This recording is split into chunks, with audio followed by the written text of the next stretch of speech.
Welcome.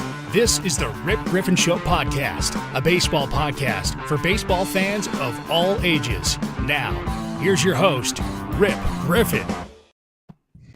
Hey guys, welcome to the special edition episode of the Rip Griffin Show. Today I'm joined by former All Big Ten outfielder and current author of Kelli's Pine, Jay Grochowski. Jay, how you doing? Welcome to the show. Hey, doing great, Rip. Thanks for having me. Absolutely. I'm glad we were finally able to get together and talk about your book, Kelli's Pine. Like we were just talking about off air, I had a tremendous time reading it. I thoroughly enjoyed it, and I'm finally glad to be able to talk to you about it. Awesome. So before we begin, I want to talk a little bit about your college baseball Sure. playing days there at Indiana University. So what was that experience like? Well, it was, obviously it was terrific. I come from a small town, Lisle, Illinois. It's in the big suburban sprawl outside of Chicago. A lot of people have heard of Joliet, Naperville. It's kind of wedged in between there. So I came from a really small high school and actually had a lot more opportunity to play football than baseball. And I hate to say it, but I was recruited most heavily by the bottom five of the Big Ten that year, not the top five for football. But I let them all know, pretty early on that I wasn't going to college and not play baseball. So I sort of made that it was going to be the requirement. So I wasn't, in fact, the one and only year Kirk Gibson played college baseball, I played against him. He was in the Big Ten with Michigan State. Oh, wow. So I got a baptism pretty quickly what small high school farm town baseball looks like compared to the Big Ten. Right. I'm freshman and coming from 83 mile an hour fastballs to 93 mile an hour fastballs, and a whole bunch of guys I watched play on television. But it was thrilling. It was exciting. I mean, how can you not be excited to actually go play, major college sports of any kind? And baseball was always my passion. Like I said, I turned down football and pretty much told the recruiters, don't bother if I can't do both. And yet after watching Kirk Gibson play both football and baseball, I realized I made a good choice. I wasn't him on the football field. If I was going to be any good at baseball, I better pick a path. So really excited. Actually spent 5 years there, broken ankle. Probably 3 days before we left for our spring trip, actually heading down to Texas. Okay. Yeah, we're coming down to play the old Southwest Conference, the Razorbacks. My old coach at Indiana was a guy named Chuck Lamar. He was the assistant coach, a grad assistant at the time. He was a Horned Frog. Okay. And my coach was Larry Smith, the head coach. He was a longtime coach at Texas Wesleyan. Okay. So their first full year, guess where our spring trip was? So we go down and play. I remember we played the Razorbacks my fifth year, and I think they were something like 23-1, and we were 0-0. Right. We'd only been practicing in sleet and snow and ice through February, and suddenly we're in Fayetteville playing on a sunny day in AstroTurf, a big crowd. But that's life in the Big Ten, as we said, but yeah, I made the all Big Ten team as a junior. I really had my sights set on playing afterwards, but, broke my ankle my senior year. Like I said, 3 days before our first game, redshirted, came back for a fifth year, but yeah, that was kind of the end. By then I was 23 and a half and had a plate and screws in my ankle. Actually, Dak Prescott. Yeah. I did exactly what he did to my right ankle. All the pieces of it: compound fracture, dislocation, torn ligaments. Robin Ventura did it 1 year too in spring training. So I feel for the two of them because I did it in 1981 with 1981 medical technology. So doctors did a great job, but that was pretty much the end of my baseball playing days. Oh, wow. So I came back for a senior year. A red-shirted coach played me every inning of every game, but that was it. So the tough part was never getting the chance to play after college. Right. So playing up there in the Midwest, was there, given that the weather is predominantly snowy, sleet, like you were talking about, sure. were a lot of the games that you played, were they just on the road? until springtime came. Well, yeah, I mean, it's a lot different now. Back then, you took one spring trip, and you might have squeezed in a game or two or three prior to going on the spring trip. It always fell in with the school's spring break, which in the north tends to be, early March. So if we were able to squeeze anything in February or early March before we headed south, I've played in California, Texas. Our trips are either California, Texas, or Florida, but you're gone a week. That was it. I've noticed now a lot of the northern teams take 2 or 3 trips, not Right. only spring break, but they might go to South Carolina for 5 days, or down into Texas or Arizona or something. So more travel, a lot more travel. I was also in college baseball right at the cusp of the College World Series was just getting popular. An awful lot of guys were passing on being early draft choices and going into, skipping professional baseball and going to college. The coaching was better. The weight training was better. Used to be, back in my day, you didn't lift weights. It was going to bind you up. Baseball players didn't lift. Right. So I was there in the 5 years I was at Indiana. I saw the complete metamorphosis, and a lot of it was not only facilities but travel. So, oh no, I played a lot of ball games where we'd have to stop for a half an inning or so, let the snow dissipate. When the flurries get as big as the baseball coming in at you, then you gotta stop. So many, many, many very cold days. Yeah, I've always noticed when you get to like the College World Series and whatnot, it's a lot of Southern schools, Sure. and I've always wondered what that reason was, but it's the weather. That Right. maybe now we're starting to see more and more Big Ten schools kind of come into that mixed into the College World Series. Right. So when we were kind of talking about, you had sent me some information on your mentor. You mentioned Chuck Lamar just a little while ago. Sure. How much of an impact did he have on you and your collegiate playing career? And also, too, do you still keep in contact with them? Yeah, a little bit. I haven't stayed in real close contact. I'm actually Facebook friends with his wife, Cheryl. I stay in touch with him. Chuck being, he got as far as he did. He was the Devil Rays their first general manager. So he doesn't strike me as the social media type anyway, but I stay in communication with him through his wife, Cheryl. She's wonderful. Chuck actually, right after I got out of school, he left Indiana. I think he coached at Mary Hardin Baylor for 1 year, Right. and then hooked on with the Reds as a scout. And he really made his name as a Reds scout. He was actually part of that group that, I don't know if you remember, or if it was even news in Texas, but Marge Schott went, what are we spending all this money on scouting for? What do we need it? And they listed out some of the up and comers in baseball, good baseball people that were scouts in the Reds organization, or people in the Reds organization that left. Chuck Lamar's name was one of the ones that came up. Prior to him leaving, though, my first job out of school, I was a sports information director, baseball coach, and taught journalism at a NAIA school right outside of Chicago. Okay. And Chuck hooked me up with a scouting director named Bobby Simkowski out of the Chicago area, and I became a bird dog. So I talked to Chuck. He hooked me up with Bobby, and he said, "Hey, you're going to be recruiting these junior colleges and these high school kids and stuff. Let's hook you up with the recommending scout program."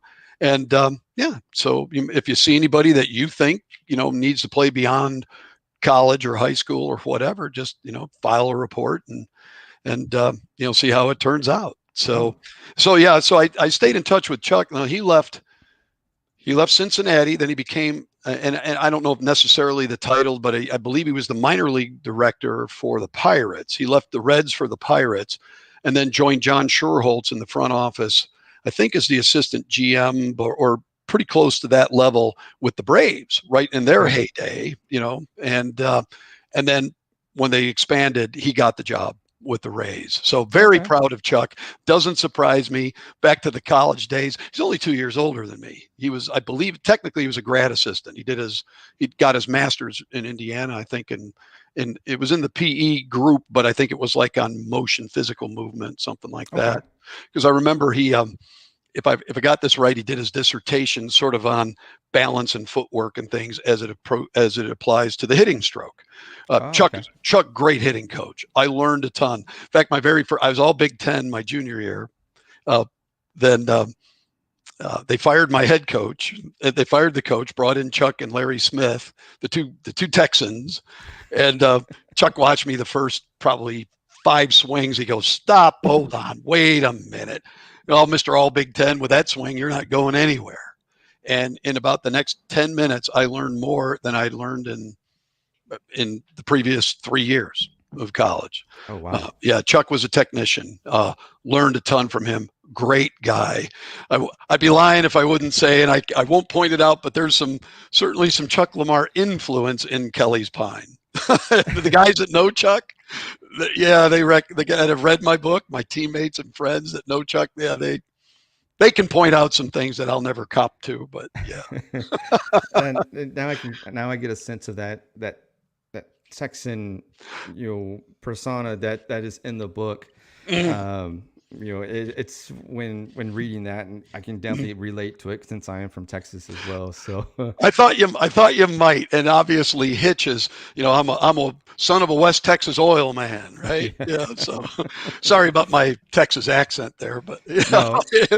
but yeah, traveling in baseball, getting to know people in baseball. We had some guys that came over, they had their recruiting lists and things. So, one of our best hitter came out of Yavapai Junior College in Arizona. Chuck knew of him, and Chuck and Larry Smith knew of him, before or as they got the job. I think Larry might have been recruiting him for Texas Wesleyan, but he came over and was an first team All Big Tenner.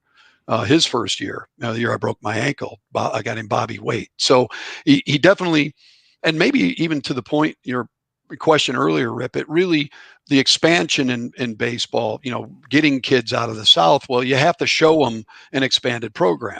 Right.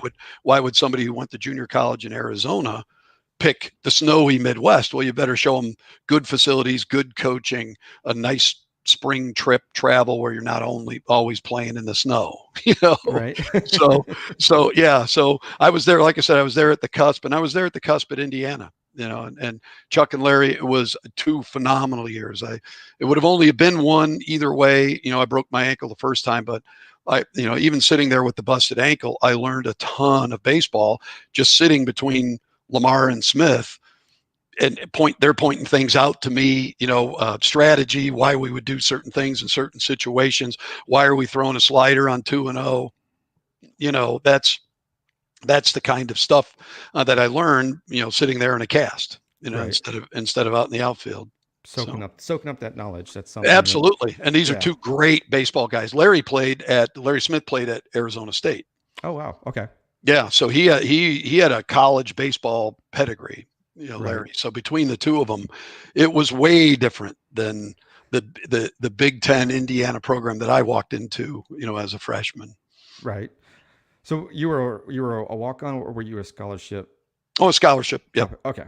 Yeah. Okay. Yeah. One of 5 kids, dad's an auto worker, mom a waitress, it was a blessing to be able to just pretty much sign my name, and everything was paid for. So that's phenomenal. Yeah.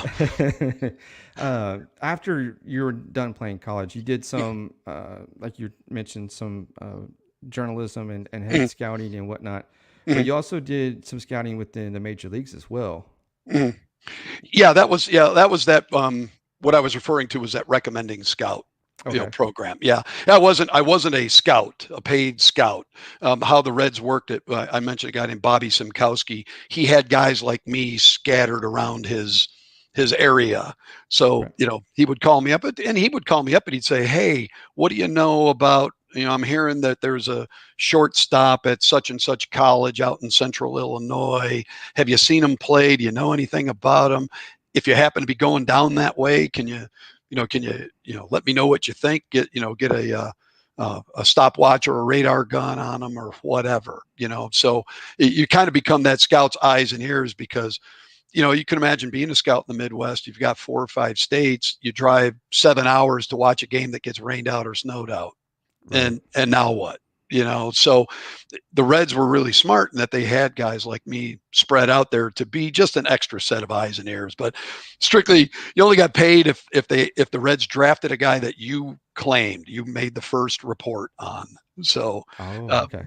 yeah. So, but the scouting thing, once again, it taught me, that what to look for, what the scouts look for. I had a chance to sit after a tryout at Triton Community College, Kirby Puckett's Community College. Lance Johnson played for the White Sox, also played there. I think him and Kirby were teammates.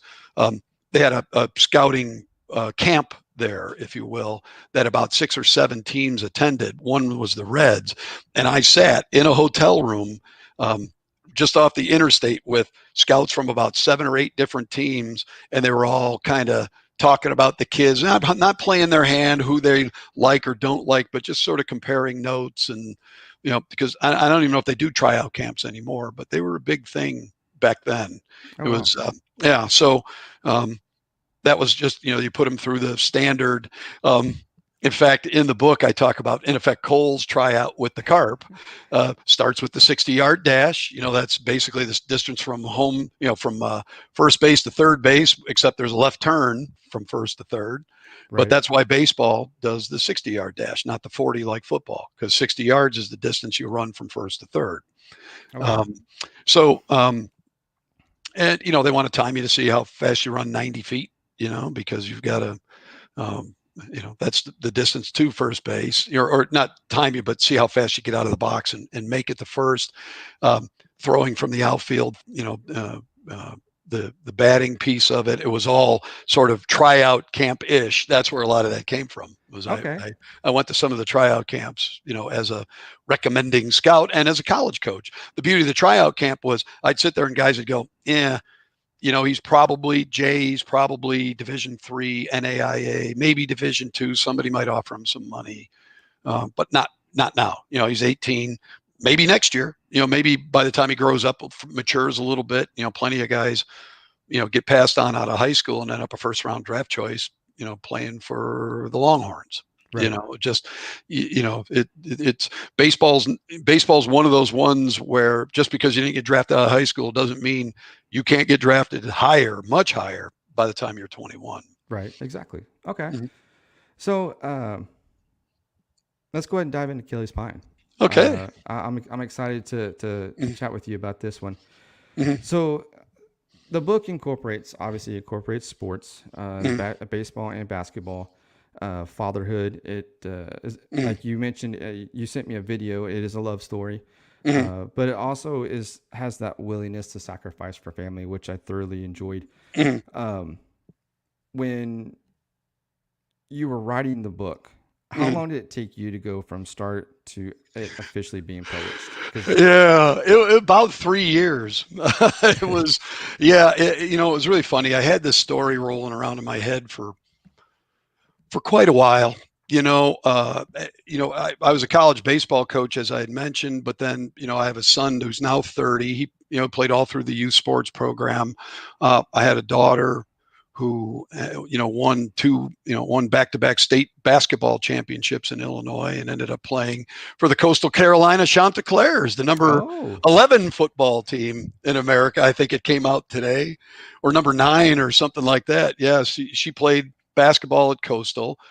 She started on the front line in high school with Candace Parker, who's, plenty of people for everything from ESPN to I think 2 or 3 gold medals, was a National High School Player of the Year, played for Pat Summitt at Tennessee. In women's basketball circles, Candace is quite the star.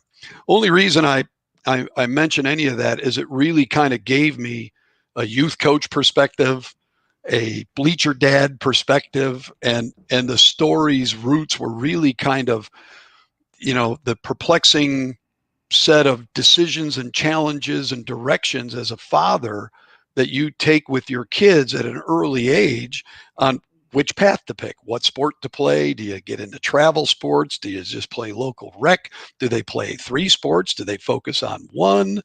And then everybody chasing the scholarships, the craziness that you see just, I mean, like I said, you know, the old phrase, I could write a book. Well, I wrote a book. You know, I could have written volume 4, 5, and 6, just telling stories about the, you know, the parents as I tried to coach their kids, me as a bleacher dad watching, and women's basketball is 100% Division I is 100% full scholarship. Right. My daughter's scholarship was probably $150,000 Wow. to play basketball. She was there 5 years. She had a stress fracture. So room and board, books and fees, Division I women's basketball is a full scholarship sport. So people will do just about anything, I think, to, you know, to wipe that bill off of their future list. So, so that became the sort of the basis. It wasn't just baseball. It was the combination of baseball and basketball, but under the umbrella of youth sports. You know, Pop Warner football my son played, and just, you know, it was really funny because an awful lot of people, and I always had this idea, you know, awful lot of people spend an awful lot of money trying to turn their kid into Cole Blackburn. Right. And sometimes as Chuck Lamar, this was a Chuck Lamar. He said, you know what? Sometimes the good Lord goes, hit her. You know, Yeah. it's fast twitch muscle fiber, it's eyesight, it's genetics, and you can buy all the coaches and personal trainers and watch all the videos and all that stuff. But if you just don't have the DNA, there's, you know, you can maybe get the most out of what the good Lord gave you, as Chuck said, but that's, you know, it's going to stop somewhere. So that kind of became part of the premise, you know, that Chuck told us that, you know, hit her. Yeah. Probably because we were trying to get guys like Chris Sabo out, or, you know, some of the guys that we faced, and how do you get them out when they can hit anything that they can see, you know? So that became sort of the premise of it. And just, you know, one day I just sort of married all those ideas and said, you know what, always wanted to write a book. I'm just going to sit down and do it. So I was in Mankato, Minnesota, had a customer up there. I was working for Kyocera Electronics at the time. Had a customer up there. There was a ballpark right down the street. And every time I was in Mankato, Minnesota, it's about halfway between Minneapolis and the Iowa border.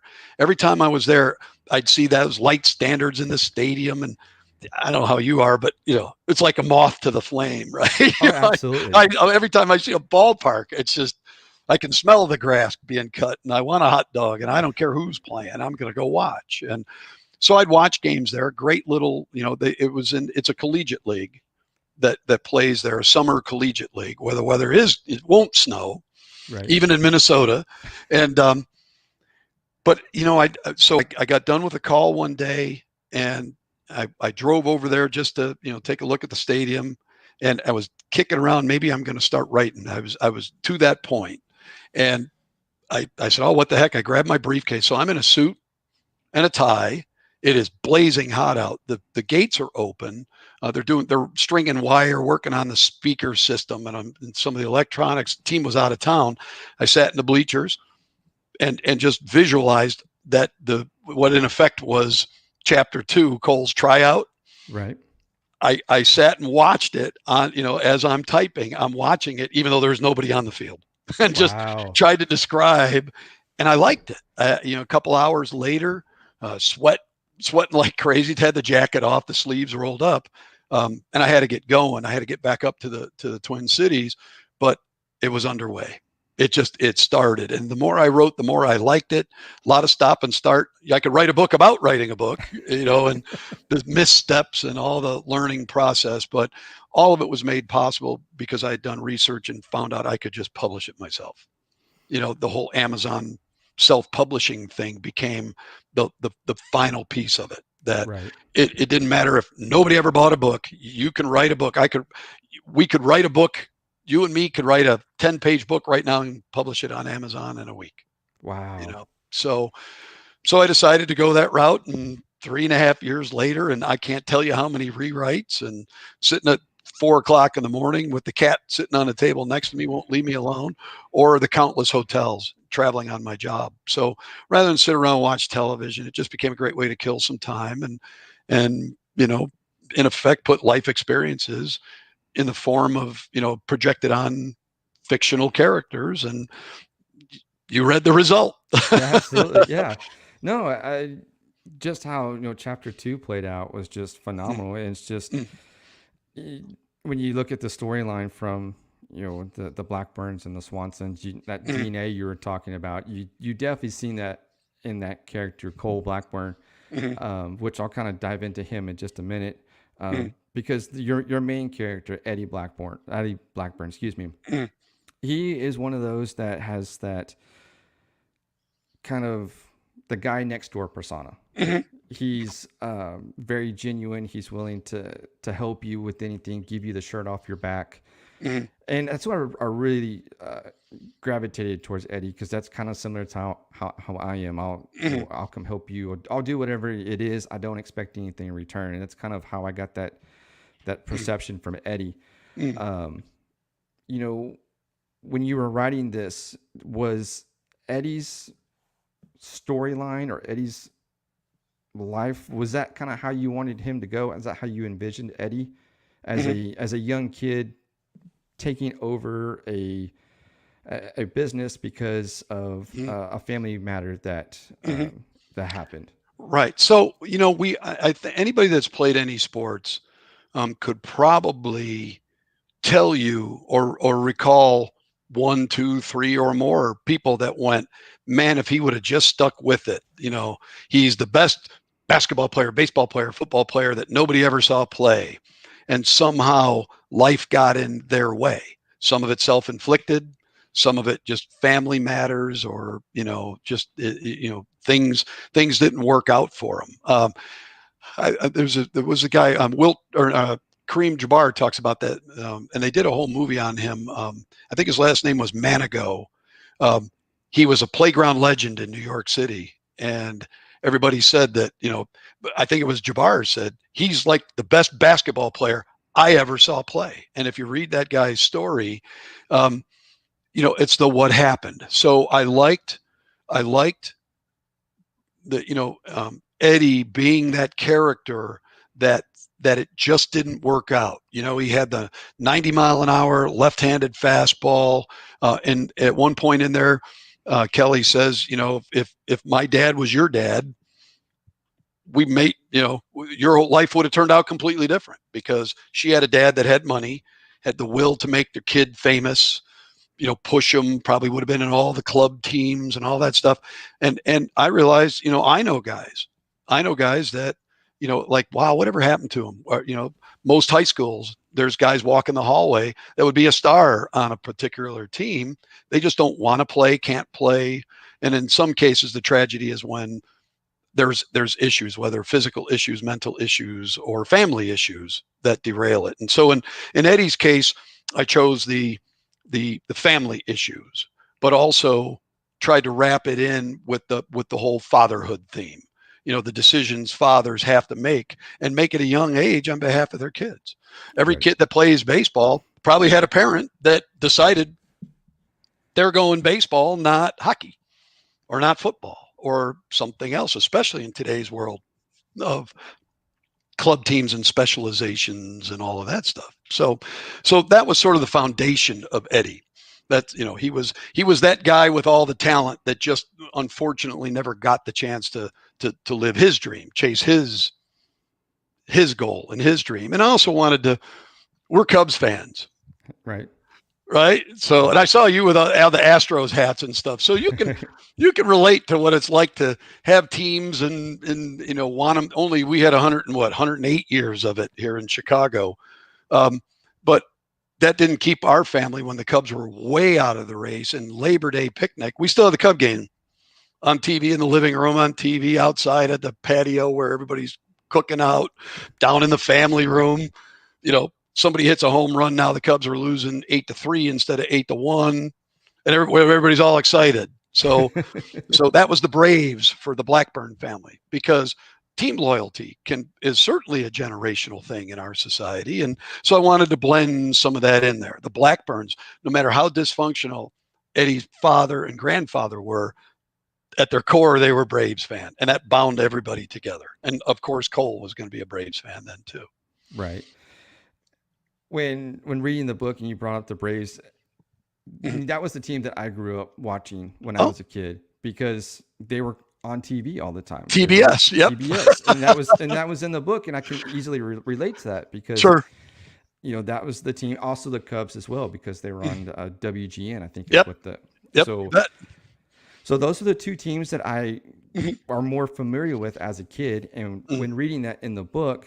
There was a lot of things like the location of Chicago. I have family in Chicago, so in that area. Well, not anymore, but they've moved on to I think Michigan. But anyways, I digress on that. Sure. But I can relate to watching Braves games and being the fan because that was the team that that Eddie grew up watching as well. So I can relate to that. Right. But and part of the reason, not to interrupt, but part of the reason I picked the Braves was exactly those reasons. They were on cable. So how does a kid in Minnesota end up a Braves fan, and yet he can watch them every night? Well, you probably, there's really only two teams you could watch all the time, I think, and that would have been the Cubs and the Braves. Right. So, and because I am a diehard Cub fan, I didn't want to personalize it that closely. And it may be a little nod to Chuck. He left, like I said, he left the Pirates for the Braves and then the Braves to the Rays. But TBS and cable, Dale Murphy and Bob Horner and all that, that's when I was in college. And cable had just really surfaced, and you could watch Braves games in Bloomington, Indiana, when they're, the closest professional team, major league team was the Reds. Right. So, and yet you could barely watch a Reds game in Bloomington, Indiana, but you always got the Braves if you had cable. So, yep, the Braves made fans nationwide, and so that made it easy for Kelli's Pine, and it made it easy to blend it into the story without it being a stretch. Okay. So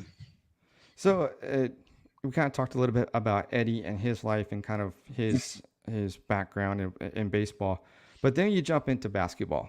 With Kelli, and we mentioned her dad, Roger, was the one that pushed her to the brink of. To me, as a parent reading the book and hearing about Roger, it's almost the term burnout comes into question. Is Kelli doing this just to appease her father? You can kind of get that sense of she'll play basketball, but she doesn't love it. Right. And, I did a couple papers in college about youth sports and burnout and whatnot. And I understand her aspect of why the love of the game isn't quite there anymore. You talked about your experiences as a club parent and that you saw firsthand how that aspect was. Did you see any type of parents acting like the way Roger did? Yeah, well, you know what, 1,000%. Like I said, I think anybody who's ever been involved at a higher level of girls Division I caliber basketball, daddies are protective of their daughters any way you slice it. That's just the way it is. I was that way.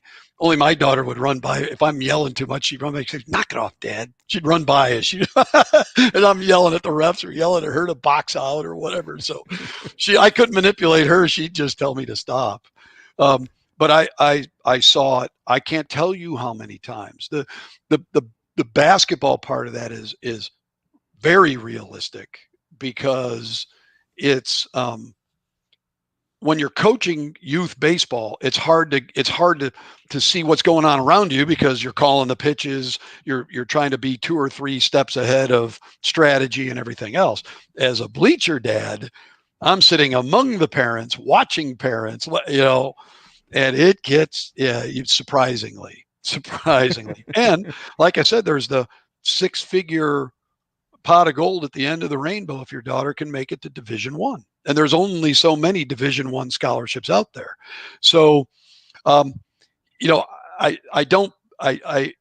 my characters are really kind of a combination of a bunch of people and a bunch of things. No one character is exactly somebody. Roger is a blend of, I could think of 7 or 8 people off the top of my head, that were, and don't get me wrong, there were plenty of parents that were superb, but it's the ones that really stick out like anything else in life.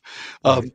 But there's one character that's really, really pretty close to a one-on-one. That's Chrissy, and she's my daughter. Okay. That's my daughter, Lauren, because I knew my daughter wouldn't sue me. Over any kind. So, at least I don't think she would. She knows there's no money there anyway. But Chrissy, it was easy to embody some of the things that Chrissy went through in her journey. And like I've tried to make sure Kelli's Pine wasn't a book about sports, but baseball and basketball were the river that ran through it. Right. That because it binds families, it can shatter families, relationships. I saw plenty of Rogers. I saw plenty of burnout. Girls and girls basketball, it was tough because they play year round. I mean, basketball is a long season anyway. When November 1st in Illinois is the first official practice, and if you make it to state, it's March 7th, March 8th, March 10th. So that's a long period. There's holiday tournaments at Christmas and Thanksgiving, so you don't get a breather. Then you jump right into January, February. All the pressure mounts in February. You're at the state tournament. They won back-to-back state titles, so then that's even amped up. Arenas full of people. Lauren's team happened to have Candace Parker, Kelly Swanson-ish.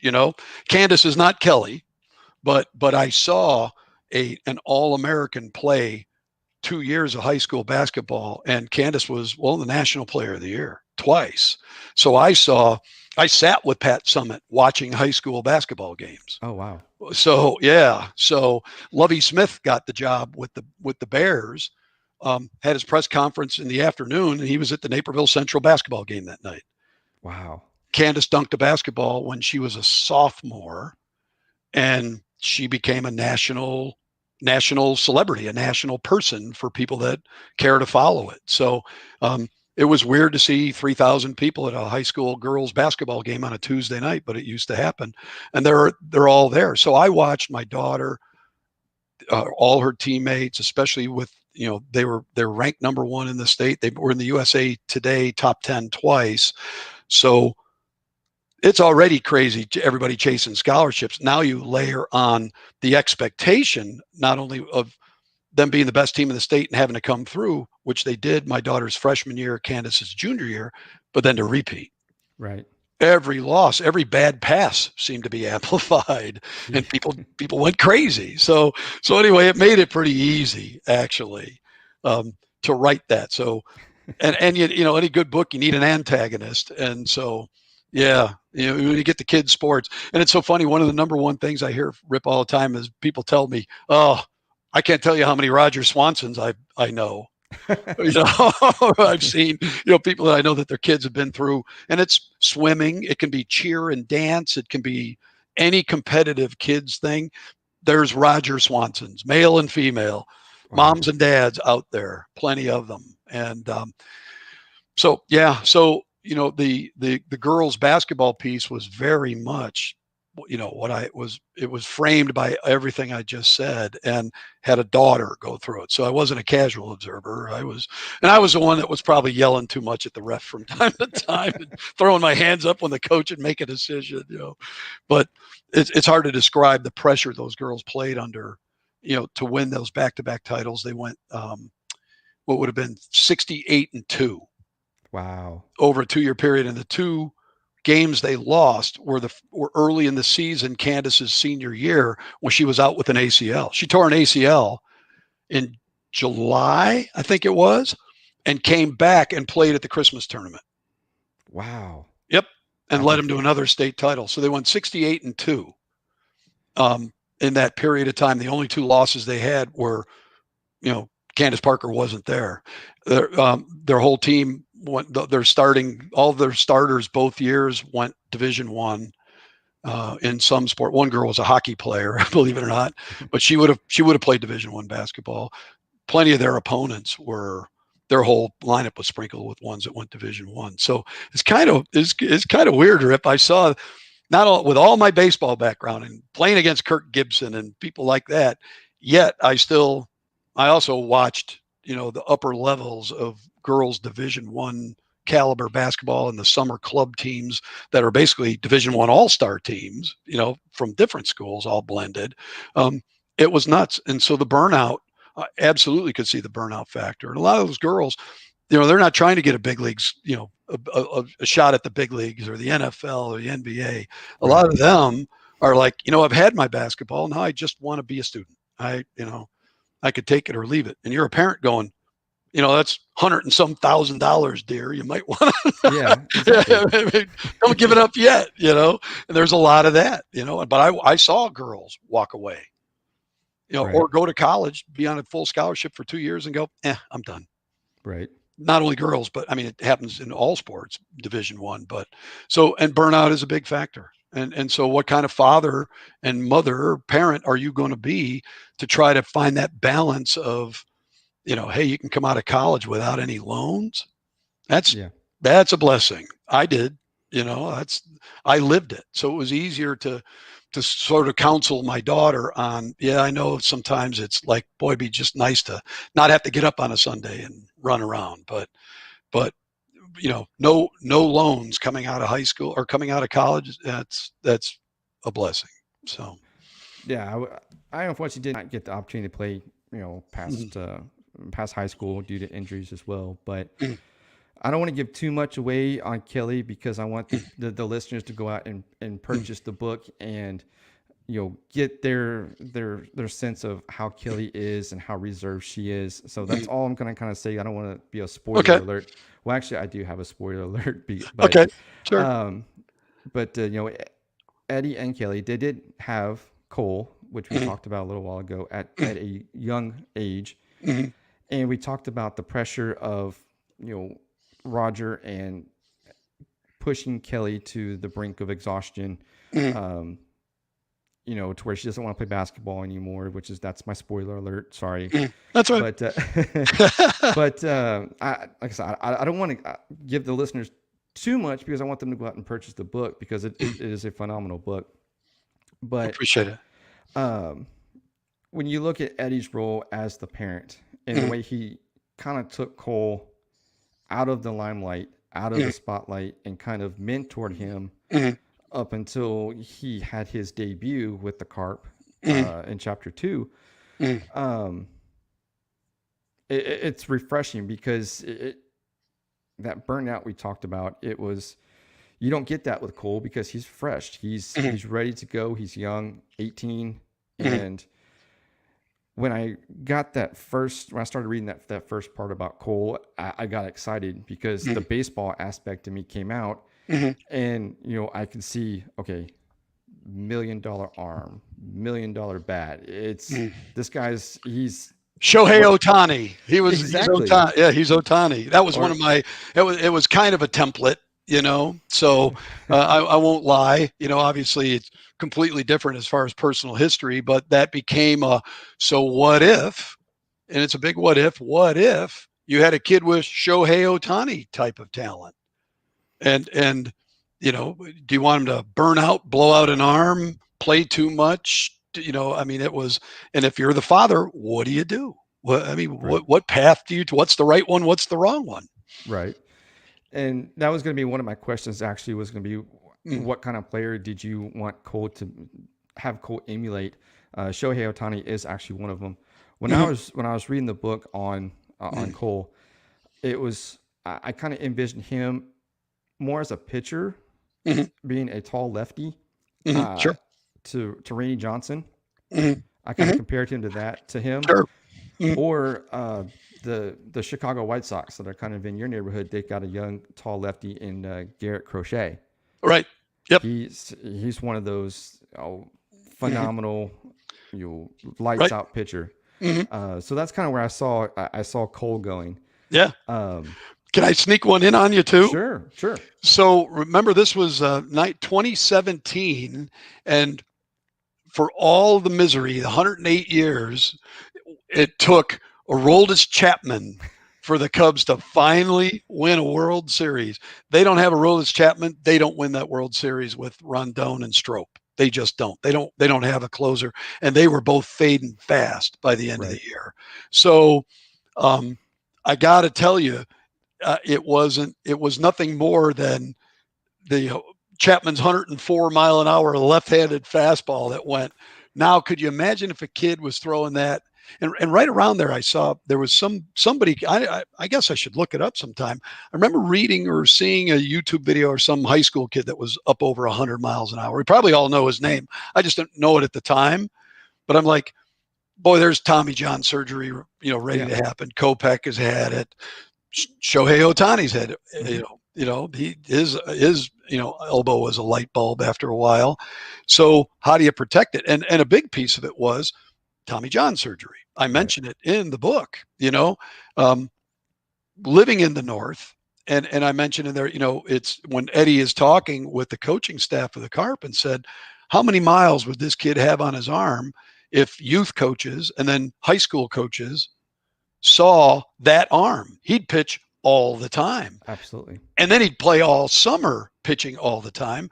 But back to an earlier point too, when you're in southern Minnesota, you're pitching in April and it's 41 degrees and windy. Right.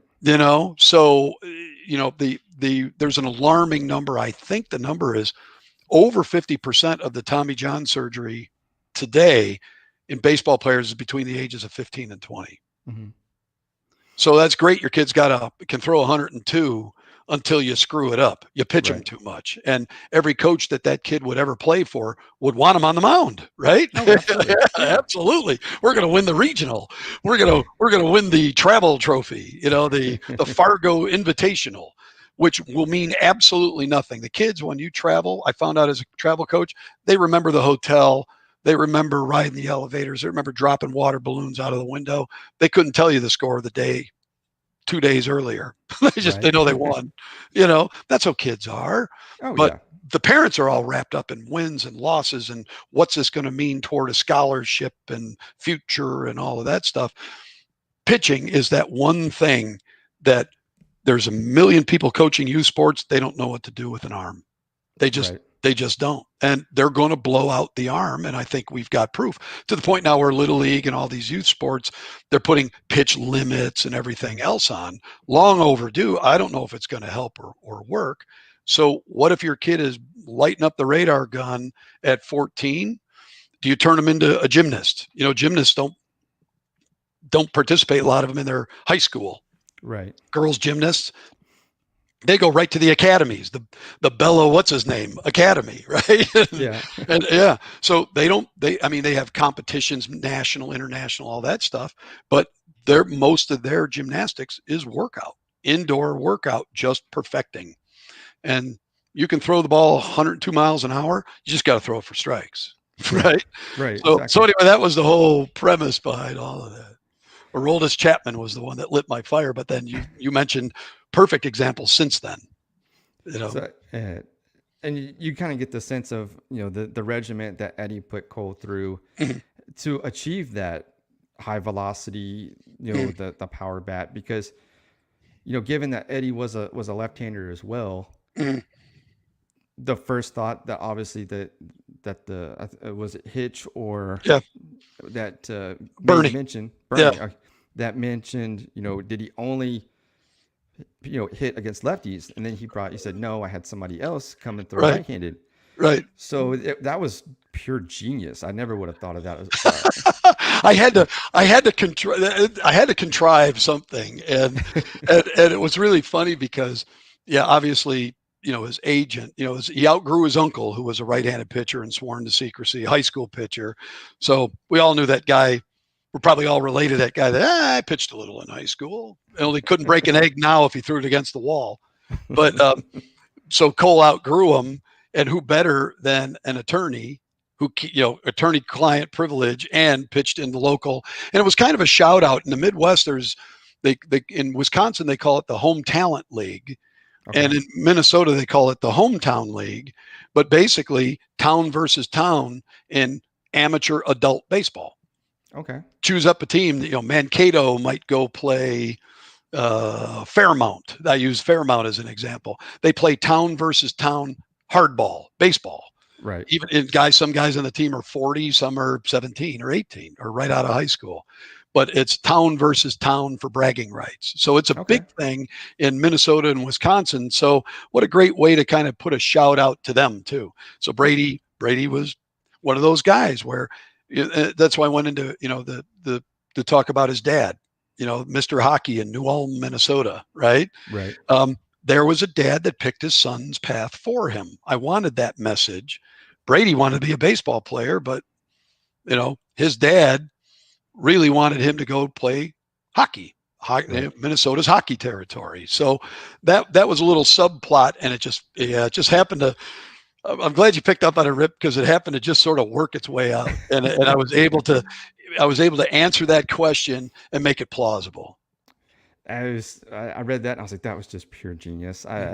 If it was me in that position, in Eddie's position, training my son, I never would have even thought to do something like that. But throughout the Cole's playing with the Carp and everything in independent baseball, of course we brought up the Atlanta Braves as the team that we all followed just because of their notoriety and being national televised. Excuse me. Now, I don't want to tell the listeners what team Cole chooses, but without giving it away, was there a particular reason he chose that team? Yeah, part of it was the everybody's going to wonder, right? So it needed the suspense around it. But I think it fit into the makings of his own personal love story.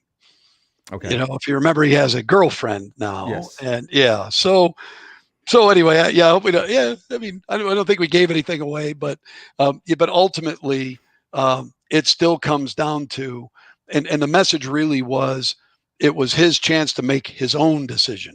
Right. And not be, like his mother and her dad was making all the decisions for her. In fact, you hit on something earlier where you talk about, maybe she didn't love basketball. I saw an interview one time with a scout, a baseball scout, and he said, forget the stats, forget the stopwatch and the radar gun.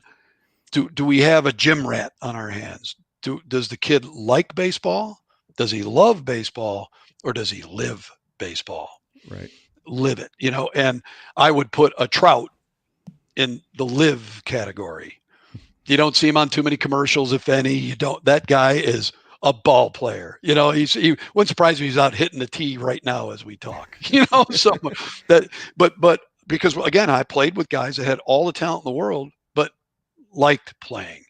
But they liked partying, sleeping, Madden 20. They like all that stuff way better than the real hard work it would take to not only get to an elevated level in whatever sport you choose, but to stay there. Right. And so Kelli was the, with some of her own, emotional issues and things. She was also the one I wanted to write her as the one that liked it, but never lived it. And her father managed to squash, her when it became a job for her, she went the other way. Just like, gosh, I can dominate on the basketball court, but I'd almost rather be doing something else. Right. So, and again, I know two people in particular I know that obviously I would never mention were absolutely my model for that. I knew two people that could have dominated if they ever decided that they loved it instead of just kind of liked it. And they liked it because they were good at it and almost didn't have to try. Just their DNA map fit perfectly, but they were never going to amount to anything in that sport because they were never going to put in the work. So makes sense. I mean, there's those three different, stages of an athlete, Yep. But it definitely comes through in the book, and thanks. I thoroughly enjoyed it. So I've got one more final question for you. Lay it on me. Are we going to see the Blackburns in a future book? I am pleased to say that yes, I am. In fact, I just talked to. Here's the independent author. Before this meeting, I had a lunch. I was at lunch, socially distanced, with my brother-in-law and my wife's brother and my wife, his wife, who that artwork, the Kelli's Pine, that's her font. She has a marketing and advertising background. I was just telling her about 3 chapters done from the first draft. Wow. This will be told through Cole's eyes. Okay. The real challenge, Rip, is to make sure that it's not, like a lot of movie sequels, it's like they take the same theme and just kind of rework it. And it's like, especially comedies, it's the same gags with a little different twist. And, this is going to be Cole's story. People that read Kelli's Pine will go, oh boy, that answers 50 different questions I had. And yet it's still plenty of new material, things from his vantage point and viewpoint. And it brings the Blackburn family, basically what happened for the next 3 to 5 years after Kelli's Pine, which ended, as you know, in September of 2016. Right. So, yep, I bring it to the present. Perfect, because the ending was probably by far my most favorite part of the whole book was phenomenal, but the ending, just how it ended, I got that sense that okay, there's got to be a continuation, because you got a cliffhanger now, and I'm like, be on the lookout for the next book, because I'm excited to find out how it continues, through Cole and of course also Eddie and Kelli as well. No, I appreciate it. Yeah, no, it'll be, and I'm targeting, Rip, July, August. It'll be, I haven't named it yet. I don't, but it'll go through a million rewrites just like the last one. And then I hired an editor to make sure all my punctuation is in place, and I use the King's English. And, but yeah, I'm excited. I'm excited to do it. And gratefully and humbly, the feedback has always been so positive. So, I really am my first book ever. And you're always afraid, if I tell people all the time, hey, my baby's ugly, tell me. You'll do me a bigger disservice if you go, oh, how cute. Oh, we liked it. And then you talk about it, you're like, ugh, got, three chapters in and had to throw it away. So, and besides a whole bunch of people and knowing a Roger Swanson and some of those people, or the high school coach, another big one is almost to the person. They're like, we can't wait to find out what happens next. Right. I didn't want it to be one of those cliffhangers that makes you angry. Like, you answered no questions. And so I wanted to answer a bunch of questions and leave the door open to, gosh, this could continue. Right. It'd be nice to know what happened since 2016 September. So you're about to find out somewhere around July and August, and I'll send you a copy as long as you promise to have me on your show again, Rick. Absolutely. I thoroughly, like I said, I thoroughly enjoyed it, and I'm definitely looking forward for the continuation into Cole, to see how he's doing, and also to how Kelli and Eddie have progressed in their relationship. So, but with that, I thoroughly appreciate you coming on the show, sending me the book. I had a phenomenal time reading it. So awesome. I thoroughly appreciate you reaching out. And, right. Well, when you're a self-published author, you hope folks like yourselves in the media love it, that your listeners will buy it. It's on Amazon.com, as will the sequel. And again, I hope they embrace it. It's fatherhood told from a male perspective. And I don't know about you, but I always shy away from books and movies that I can tell are sports books, but they're phony. You could tell They were never in the dugout or in the locker room or on the bus or in the bleachers. I was there. So even some of it gets a little indelicate, a little locker room talk in there. I admit it, but realism is realism. So you got to have that in a book that, shares sports and other, fatherhood, parenthood, and other aspects of life that bring in that realism. So you definitely have to have that type of locker room talk in there. So absolutely. But Jay, I appreciate you coming on and, promoting your book, talking about Kelli's Pine. I didn't want to give too much away because I want the listeners to go out and purchase the book. So awesome. They have to dive into it to get the aspect of how everything ties together. So beautiful. But again, like I said, I thoroughly appreciate you coming on. And if there's anybody out there that is listening or watching the show and knows somebody who's an avid reader, go out and purchase Kelli's Pine. Jay, where can everybody find you out on social media? It's Kelli's Pine at Facebook/Kelli's Pine. So Kelli's Pine, Kell. Well, as you see it, no apostrophe, has its own Facebook page. Yep. Okay. So, Perfect. and I answer my own messages and emails and things. If people want to reach out, they want to ask questions or whatever, I'm thrilled. It's the best part of writing this book. I swear it's, I've got a full-time job. So, but this is something I always wanted to do, and things like this podcast, I can't thank you enough. And people have been so nice and so genuine and love telling me their stories that relate to the ones that I told, and want to know the backstories, of things that happen, or these true, fictional, whatever. So it's fun. It's fun to talk about a book. So it was phenomenal having you on. And when the continuation comes out, when the book comes out next year, it will be next year, right? Or is it? Yeah, it'll be July, August of 2021. Okay, perfect.